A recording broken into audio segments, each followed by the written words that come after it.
ఆసరా పెన్షన్ల కోసం ఎదురు చూపులు.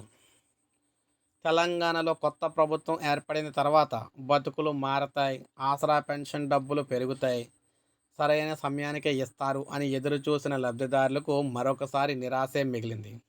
అన్ని పథకాలకు నిధులు విడుదల చేస్తున్న తెలంగాణ సర్కారు ఆసరా పెన్షన్లకు మాత్రం సరైన సమయంలో డబ్బులు విడుదల చేయలేకపోతుంది.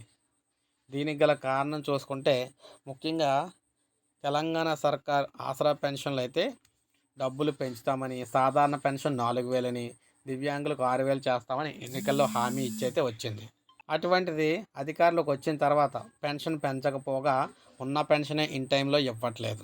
దాదాపు 40 లక్షల మంది ఓటర్లు అంటే కుటుంబాలకు సంబంధించి ఉన్న ఆసరా పెన్షన్ లబ్ధిదారులు అందరూ కూడా ఓట్లేస్తేనే ఈ ప్రభుత్వం అయితే గెలిచింది. ఇప్పుడు అక్కడ ఆసరా పెన్షన్ డబ్బులు పెంచకపోగా పెన్షన్ డబ్బులే ఇవ్వలేదు. ఫిబ్రవరి నెలకు సంబంధించి కూడా పెన్షన్ ఇవ్వలేదు. ఇప్పుడు మళ్ళీ మార్చి నెలకు సంబంధించి కూడా పెన్షన్ అయితే టైం అయితే వచ్చేసింది. మరి 2 నెలలు కలిపి ఒకసారి ఇస్తారా? లేదంటే మరి ఎలా ఇస్తారని కూడా ప్రభుత్వం ఇంకా క్లారిటీ అయితే ఇవ్వలేదన్నమాట.